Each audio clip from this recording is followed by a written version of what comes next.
We saw in the past lessons that the current legislation on liability for damages caused by AI systems is still incomplete and not always adequate to solve the issues related to this topic. For this reason, with its resolution of October 20th, 2020, the European Parliament has requested the Commission to develop and submit to the legislative process a draft law establishing a specific liability regime for artificial intelligence. We will try to identify what the main points of this resolution are. The resolution starts from the assumption that a legal framework in this matter must have two purposes. First, to ensure the effective and fair protection of potential victims of damage, and second, to ensure sufficient freedom of action for companies in the development of new technologies. The realization of these objectives, in fact, will help to increase the confidence of users on the one hand and to provide stability for investment on the other hand. This can also better contribute to the growth of startups and small and medium-sized companies that are primarily concerned with these technologies. According to the European Parliament, however, the objective of uniform legislation must be pursued without removing the regulations currently in force. In particular, the regulations on product liability must not be deleted, but updated with respect to new technologies and supported by the new provisions on AI systems.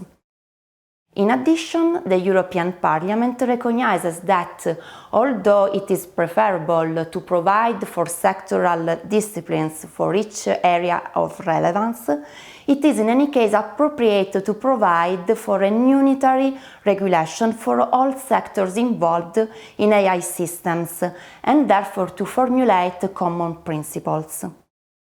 The main problem to be solved for a regulation on liability for damages caused by AI systems is to establish who can be held responsible for the activities carried out by AI systems.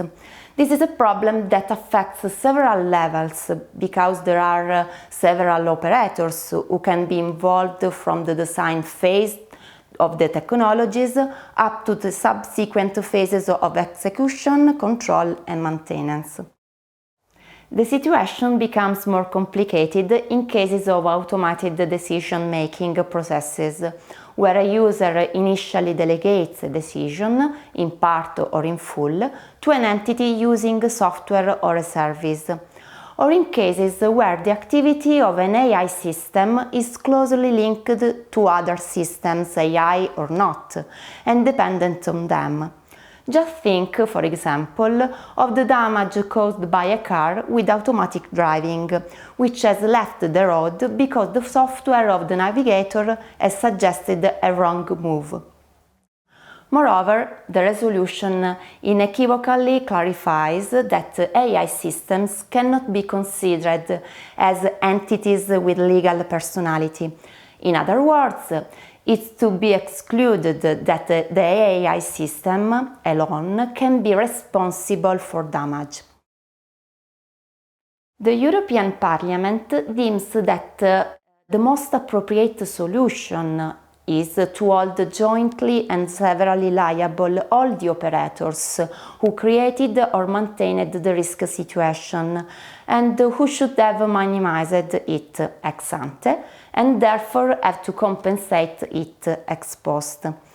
These are the subjects who have control of the AI systems and who have been involved in the value chain or creation of the AI system.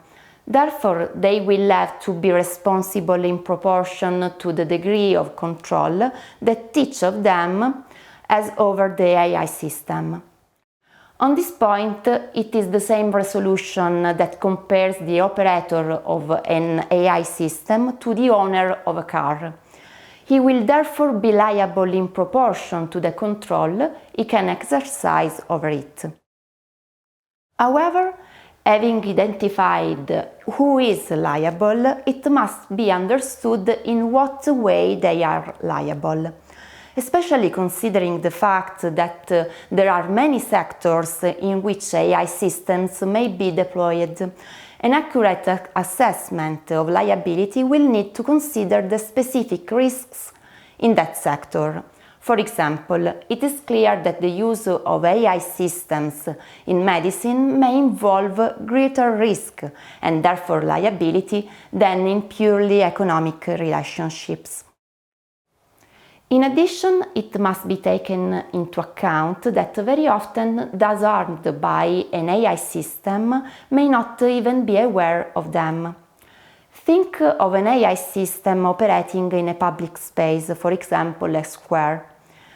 Victims of harm may not have any relationship, not even a contractual one, with the operators of an AI systems, and therefore would be forced to prove that they have suffered harm through the negligence of parties with whom they have not established any relationship. Think again of the case of a car driven by an AI system. The pedestrian hit by this car has no relationship with the owner of the car, its manufacturer, maintainer, and so on. However, he has suffered an injury. How will he be able to prove the negligence of any of these parties? In order to overcome the evidentiary difficulties of the victims of damage caused by AI systems, the resolution introduces the concept of high-risk AI systems. In particular, AI systems are high risk when their operation has a high potential to cause damage to one or more persons in a way that is accidental and beyond what can reasonably be expected. Therefore, to this end, the European Parliament suggests to specify within a list what must be meant by high-risk systems, distinguishing according to the cases what must be proved to identify the liability of the operators. For high-risk AI systems, liability will be strict. It will not be necessary to demonstrate any profile of negligence by an operator. The operator will be held liable for the mere connection, in terms of risk control, that he has with the AI system. For AI systems that are not high risk, liability will be assessed insofar as there is negligence by the operator in controlling the risk itself, which in any case is presumed. Therefore, it will be up to the operator to overcome this presumption and demonstrate that he has always been diligent. Therefore, having established who and in what way is liable for the damages suffered, what are the legal measures provided by the resolution to protect both users and operators? In order to define the protection of victims of harm, but at the same time not to indefinitely expose operators of AI systems, the European Parliament identifies in particular two measures. First, the provision of economic caps to be respected, establishing the amount of the compensation, which in the most serious cases may reach up to 2 million euros. Second, the provision of an insurance coverage for all operators, at least in the case of high-risk systems, suitable to cover even the most serious damages and in compliance with the cap established by law. However, in order to cope with large amounts of compensation, the resolution does not exclude the possibility that it might be appropriate to set up a fund in each member state to recover damages in excess of the established caps. In addition, the resolution proposed to establish time limits for exercising the right to compensation, which in the most serious cases may extend up to 30 years.